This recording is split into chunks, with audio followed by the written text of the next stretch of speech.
Assalamualaikum warahmatullahi wabarakatuh. Kembali lagi di Waalaikumsalam. podcast Diskominfo Kabupaten Kuburaya.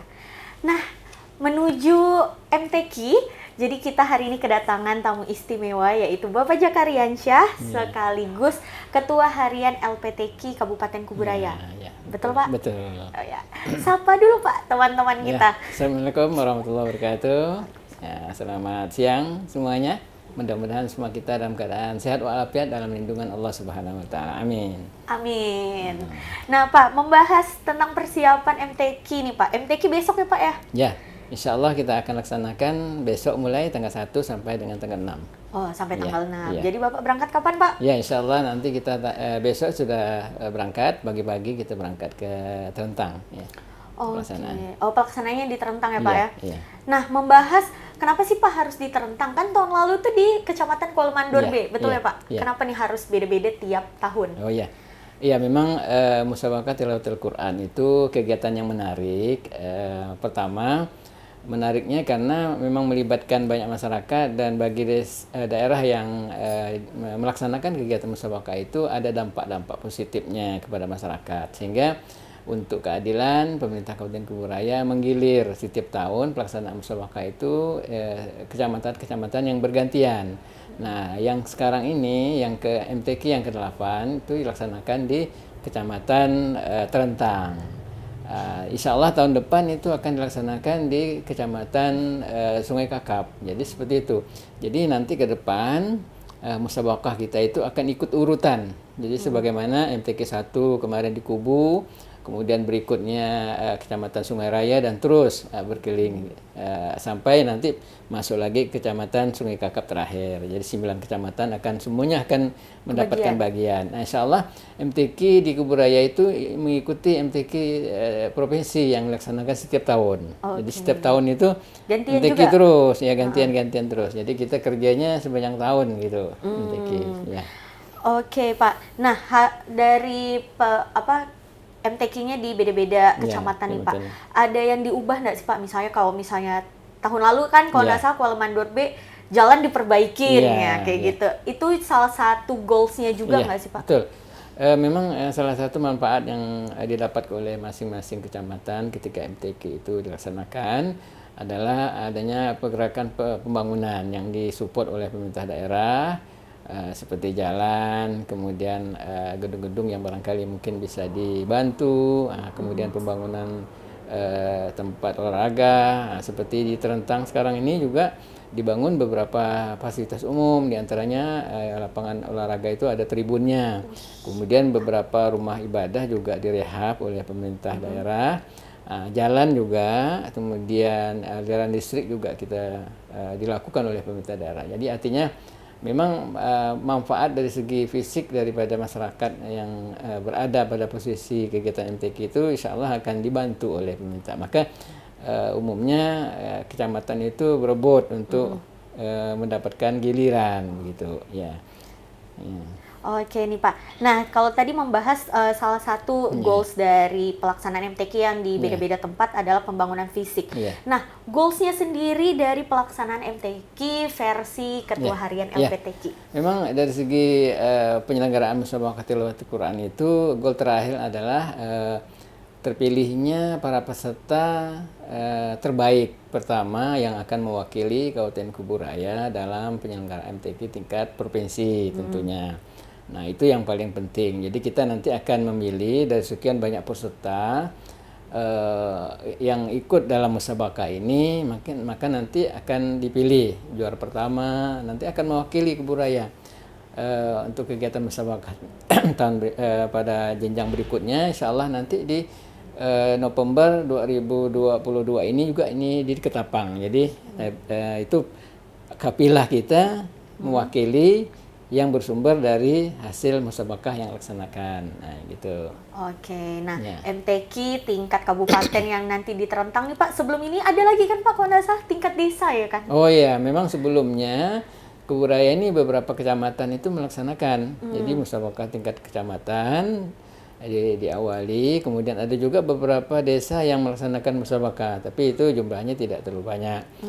Dan kecamatan melaksanakan untuk persiapan kabupaten ini. Jadi artinya bahwa kecamatan sudah melaksanakan duluan, memilih utusan mereka untuk ikut di tingkat kabupaten. Nah, kabupaten melaksanakan MTQ untuk diikutkan untuk tingkat provinsi. Jadi gitu. Provinsi juga nanti tingkat nasional, insya Allah nanti di Kalimantan Selatan. Jadi urutan-urutannya itu memang panjang ya? Nah, gitulah. Jadi kita ikut. Oke, nah Pak, membahas tentang MTQ nih Pak, peserta dan lomba yang buat besok nih Pak, kira-kira ada berapa? Ya. Jadi kita di Kuburaya itu memang semua cabang yang dimusabakahkan tingkat provinsi, tingkat nasional kita adakan. Jadi kita adakan semua cabang itu, cabang-cabang yang biasa yang dilakukan itu misalnya ada tilawah, mulai dari anak-anak, remaja, dewasa. Kemudian ada lagi tartil juga seperti itu, anak-anak. Kemudian ada tahfiz ini kan menghafal. Jadi menghafal itu mulai 1 juz, kemudian 5 juz, 10 juz, 20 juz sampai 30. Ini 30 juz. Kemudian ada lagi khat ini kaligrafi Al-Qur'an, menulis. Itu ada beberapa, ada 6 kategori gitu ya. Kemudian ada fahmil Qur'an, ini pemahaman terhadap Al-Qur'an. Itu biasa kalau kita itu namanya itu cerdas cermat, isi kandungan Al-Qur'an. Jadi itu kita ikut. Kemudian ada lagi terakhir itu ada syarihul Qur'an. Syarihul Qur'an itu pensyarahan isi Al-Qur'an, kemudian disyarahkan dengan menggunakan gaya tertentu, dengan nada-nada tertentu. Mereka ini akan dilakukan musabaqah. Nah, untuk tahun ini kita ada sedikit perbedaan. Kalau tahun-tahun sebelumnya kita lakukan pensyarahan itu tiga peserta. Pertama penterjemah, satu pembaca ayat Quran, kemudian penterjemah dan pensyarah. Tapi kita mengatur strategi karena mereka ini kan satu grup, satu tim.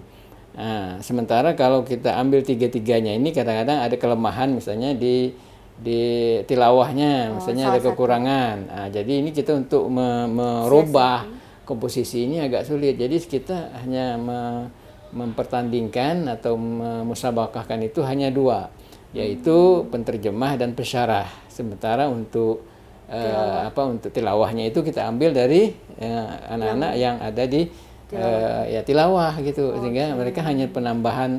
Kalau lagu-lagu itu mereka kan umumnya sudah ngerti dan paham nama-nama lagu.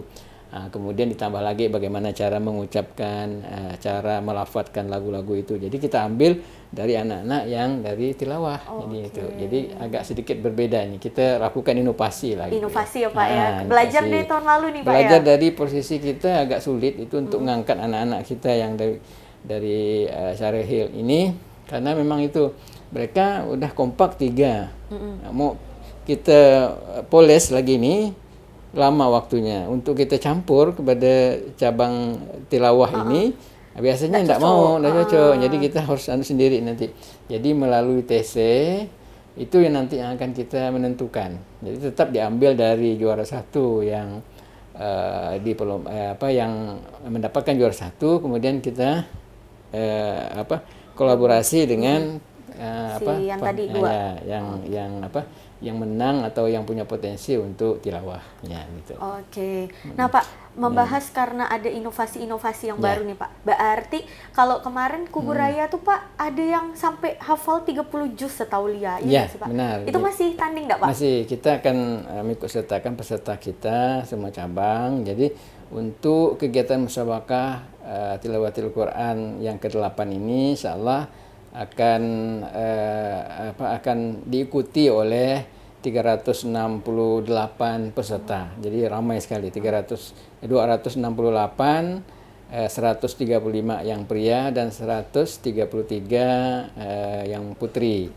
Nah, jumlah official itu ada 125. Jadi mereka yang kumpul nanti 393 orang. Nah, ini semua cabang ada, termasuk tadi yang 30. Jadi 30 ini kalau mereka nanti ada yang ikut, nah nanti akan kita seleksi apakah mereka ini sesuai dengan standar. Jadi standar-standar kita sudah ada, apakah nanti mereka ini memenuhi kriteria dan standar. Kalau tidak sesuai, barangkali kita tidak dapat mengangkat mereka ke juara pertama, nanti akan kita lakukan lagi yang namanya TC. Nah, kemudian tahun ini alhamdulillah kita mudah-mudahan memang sedikit berbeda dengan tahun sebelumnya di Kuala Mandor. Kuala Mandor B itu kan kita bergantian ini.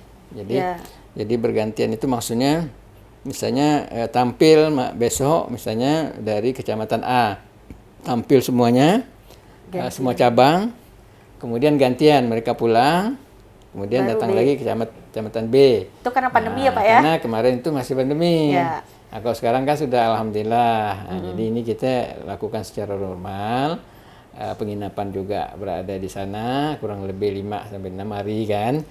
Penginapan sudah ditetapkan di rumah-rumah penduduk, rumah-rumah warga, dan alhamdulillah kita berterima kasih juga dengan warga-warga yang ada di Rada nanti, di Rada 2, Kecamatan Terentang. Insyaallah itu sudah kita survei, sudah kita lihat bagaimana kondisi rumah, kemudian penginapan anak-anak kita, para peserta, kemudian tamu-tamu juga di 9 kecamatan. Insyaallah nanti sudah ready lah.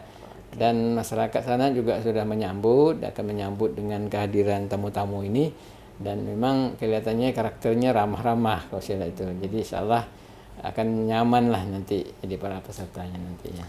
Oke. Nah Pak, membahas tadi tentang penginapan para peserta itu ada di rumah warga nih Pak. Berarti ada keikutsertaan warga juga nih Pak? Atau kayak gimana nih? Ya, memang itulah salah satu hikmah manfaat yang didapat dari kegiatan musyawarah ini, terjadinya silaturahim antara warga yang tadinya beberapa kecamatan itu ngumpul di satu kecamatan, kemudian menginap bersama penduduk-penduduk yang ada di desa itu. Terjadilah komunikasi, informasi, menambah semangat mereka untuk belajar Al-Quran. Jadi memang penginapan ini sudah layak lah kita lihat itu. Walaupun nanti yang punya rumah juga ada di situ gitu.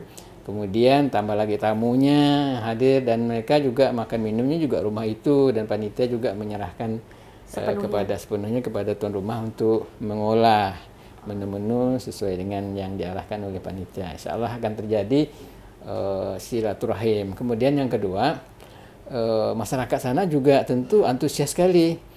Di sana saya dengar kemarin kita survei, ternyata kelompok-kelompok masyarakat juga berduyun-duyun untuk memasarkan produk mereka.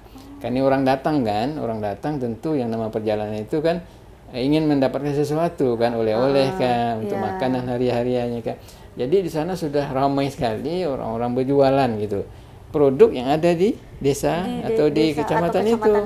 Jadi apa-apa pun di situ hasil pertaniannya. Jadi luar biasa sekali. Jadi nanti ada stand-stand yang dibangun oleh panitia yang diperuntukkan untuk warga-warga setempat menjual olahan-olahan dari mereka, dan ini tentu manfaatnya menambah income dari mereka.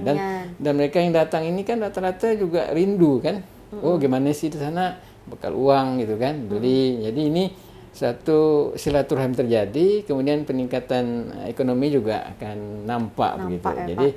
Jadi skalanya itu skala desa, skala kecamatan, dan tentu nanti akan melibatkan banyak sekali orang-orang datang, dan ini yang diharapkan oleh masyarakat sana. Bayangkan selama ini dari Mempawah sebelumnya memang di Terentang belum pernah ada yang namanya musyawarah tingkat kabupaten. Jadi belum pernah sama sekali. Baru inilah terjadi. Kalau kecamatan lain kan sering kan? Iya, karena dekat gak kan? Dekat. Karena memang belum pernah sama sekali. Ini sangat luar biasa antusias masyarakat yang ada di sana, gotong royong.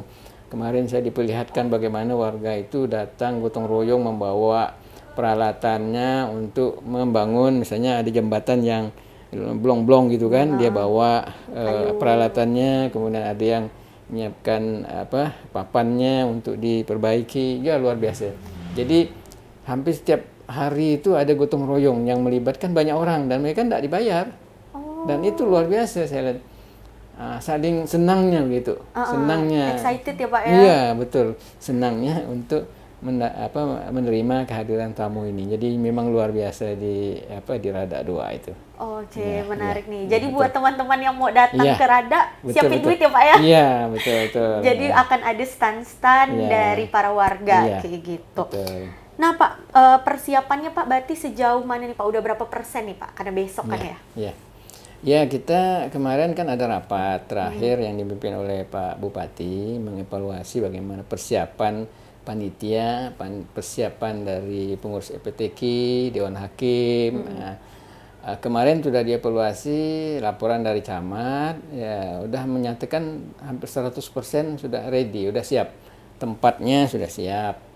Kemudian lapangan-lapangan yang digunakan untuk kegiatan upacara pembukaan dan penutupan juga sudah siap, termasuk penginapan. Nah, kemudian untuk peserta juga dari EPTQ sudah mendaftarkan, sudah menerima pendaftaran dan sudah kelengkapan juga semuanya sudah diseleksi, jadi sudah siap semuanya. Makanya jumlah pesertanya sudah kita tahu sebelum hari H-nya. Bahkan mereka juga sudah diundi gitu.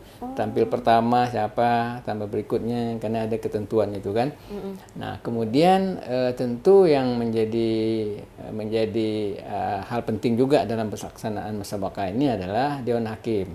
Dewan Hakim yang akan menilai, menilai apakah peserta ini dalam melaksanakan, dalam tampil itu baik atau tidak. Ini kan Dewan Hakim yang menilai kan, bagaimana tampil. Nah, LPTQ sudah dari lama juga sudah mempersiapkan Dewan Hakim kita ini. Jadi kurang lebih 30-an Dewan Hakim kita sudah siap. Kita kemarin juga sudah melakukan orientasi.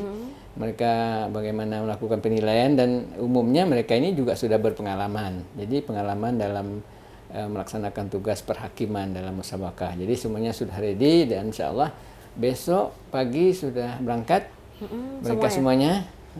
Dan alhamdulillah checking kita terakhir hari ini semuanya sudah siap, sehat kemasan sehat walafiat untuk berangkat. Dan insya Allah besok kita sudah berada di sana untuk menyiapkan malam Sabtu itu pembukaan yang dilakukan oleh insya Allah Pak Bupati. Nah, sampailah selesai pembukaan, besoknya hari Sabtu langsung pelaksanaan musabaqah. Berarti dilantik Dewan Hakimnya besok juga Pak? Ya, jadi besok waktu pembukaan insya Allah Dewan Hakimnya dilantik. Oke nih Pak, nah karena MTQ tingkat Kabupaten Kuburaya besok dilaksanakan, sedangkan provinsi November ya Pak. Berarti ada persiapan sekitar 4 bulan nih Pak menuju tingkat provinsi. Terus seperti apa LPTQ mengemas nih nanti para peserta yang udah hebat, Masya Allah kayak gitu untuk lebih lagi? Ya, memang nanti akan ditentukan para juara 1, 2, 3 dan seterusnya. Mereka yang kita nilai layak untuk menjadi wakil Kuburaya, nanti akan ada sesi berikutnya itu TC namanya. Jadi TC ini akan diperbaiki mana-mana kekurangan dan kelemahan ketika dia tampil. Jadi nanti ini kan Dewan Hakim akan menilai si A misalnya tampil seperti ini, nanti kan ada catatan-catatan. Oh, mungkin yang nanti akan kita poles, akan kita perbaiki berdasarkan catatan tadi. Oh, anak ini misalnya kurangnya di sini. Nah, inilah nanti kita lakukan pembinaan dalam waktu yang cukup panjang, lakukan pembinaan dari masing-masing Dewan Hakim tadi. Jadi kita Kuburaya ini Dewan Hakim sekaligus orang yang nantinya akan melakukan pembinaan gitu. Jadi dia itu tidak putus hubungan. Nah, jadi mereka setelah menilai ada kelemahannya, nanti ini diperbaiki. Jadi begitu. Dan yang keduanya kita Dewan Hakim semuanya orang Kuburaya. Kita ambil gitu, dan peserta juga semuanya orang Kuburaya. Kita tidak boleh ngambil dari luar karena potensi kita banyak. Dewan Hakim juga gitu. Seperti tahun-tahun yang lalu memang kita masih ada. Kalau tahun ini kita sudah memanfaatkan, karena kita Kuburaya ini stoknya banyak. Betul, yang ahlinya juga. Jadi kita pengkaderan untuk Dewan Hakim itu adalah mereka yang sebelumnya menjadi peserta. Menjadi peserta karena umur sudah tidak bisa lagi. Mereka inilah yang direkrut menjadi Dewan Hakim. Jadi kita itu seperti itu. Ke depan juga itu. Nanti ada kesinambungan, jadi tidak putus gitu. Jadi memang betul-betul orang yang menilai itu memang orang ahlinya gitu kan. Udah tahu celah-celahnya udah juga tahu, ya. karena dulu dia sebagai peserta, nah, kemudian dia juga sebagai dewan hakim. Jadi seperti itulah kebijakan yang kita buat ini. Jadi bukan kita hanya ini, tapi karena kita pengalaman gini, pengalaman kita dalam pembinaan ini, dan mereka itu umumnya juga secara terus-menerus melakukan pembinaan. Jadi pembinaan di lembaga-lembaga mereka sudah melakukan pembinaan, anak-anaknya, murid-murid juga sudah banyak, dan mereka inilah yang diberdayakan. Kita angkat menjadi dewan hakim, nanti mereka juga akan menilai lagi gitu kan, dan membina gitu. Jadi terus berkesinambungan, jadi tidak mutus gitu. Iya, ilmunya pun begitu. ngalir terus ya Pak ya. Terus gitu. Ya, Oke. Alhamdulillah. Nih Pak, besok kan MTQ-nya di Terentang. Nggak Ya. semua orang bisa ke Terentang. Ya. Bakalan ada live streaming gitu-gitu nggak sih Pak buat kita yang Ya, mau kita nonton? mengharapkan dari teman-teman Kominfo ini bisa bantu menyebarluaskan informasi ini supaya rakyat kita makin banyak yang tahu, oh ternyata begini. Tujuan kita apa? Supaya masyarakat kita ini tertarik lah belajar Al-Quran, nah, kemudian mempelajari Al-Quran, isi Al-Quran. Pertandingan atau musyawarah ini kan hanya sarana saja untuk meningkatkan motivasi, tapi bukan tujuannya. Tujuannya itu adalah menggairahkan semangat untuk belajar, semangat untuk membaca Al-Quran. Karena di dalam agama kita Islam kan membaca itu pahala, belajar juga pahala, sebagai mendengar juga pahala. Karena agama ini, ya kan, di adanya agama ini karena adanya panduan Al-Quran. Al-Quran itulah sebagai panduan kita dalam beragama, karena di dalam Al-Quran itu semua aturan-aturan, semua perintah-perintah, larangan-larangan, yang dibolehkan, yang tidak dibolehkan itu ada isi Al-Quran.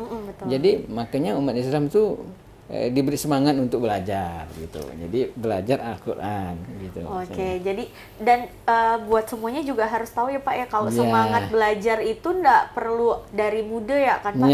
Kayak tua pun sekarang boleh nggak kan Pak? Nggak ada batasan. Oke, jadi kalau misalnya nanti live streaming ada dari Kominfo berarti? Iya, kita terima dengan senang hati, luar biasa nanti kita support ya.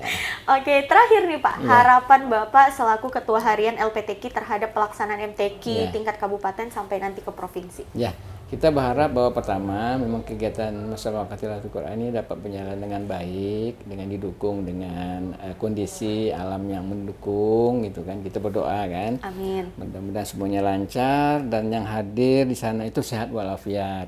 Peserta juga bisa tampil dengan maksimal dan menghasilkan juara-juara yang terbaik gitu. Kemudian yang lain juga kita harapkan terjadi silaturahim yang besar antara umat-umat Islam ini yang ada di Kuburaya dengan media musabaqah ini terjadi silaturahim, karena menyambung silaturahim itu adalah tuntunan agama kita. Kemudian yang kedua, yang selanjutnya tentu kita harapkan bahwa mereka yang ikut ini akan melahirkan juara-juara yang terbaik ada di Kuburaya. Jadi melahirkan juara-juara terbaik karena kita menilai apa adanya. Kalau memang itu bagus ya bagus. Jadi tentu nanti akan melahirkan generasi-generasi kita yang lebih hebat. Nah, kemudian yang kedua juga kita anak-anak kita ini kan ramai yang ikut. Mungkin nanti setelah kita dapatkan juara, nanti teman-teman di kabupaten kota yang lain ingin melirik anak-anak Kuburaya, ya kita silakan, karena ini memang wadahnya mereka untuk mengekspresikan selama ini mereka belajar, kemudian mereka tampil, dinilai gitu kan. Kemudian merasa, oh saya sudah ini apa kelemahan, kekurangan, sehingga motivasi anak-anak kita untuk belajar Al-Quran ini semakin waktu semakin meningkat. Jadi goalnya seperti itulah kita inginkan ya. Oke, menarik nih Pak. Jadi terima kasih ya, Pak Jaka. Alhamdulillah. Semoga besok perjalanannya lancar amin, ya Pak amin, ya. Amin, Nggak amin, hujan. Amin. Nah jadi buat teman-teman sekalian, nanti kalau misalnya ada live streaming dari Diskominfo, silakan nonton. Dan buat yang penasaran dan mendukung teman-temannya juga boleh. Ya, sekian podcast kita hari ini. Nantikan podcast kita selanjutnya. Assalamualaikum warahmatullahi wabarakatuh. Waalaikumsalam warahmatullahi wabarakatuh. Terima kasih. Iya Pak.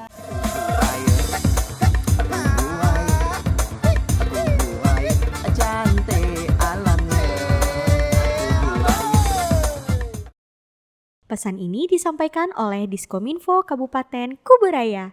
Salam Kuburaya menanjak.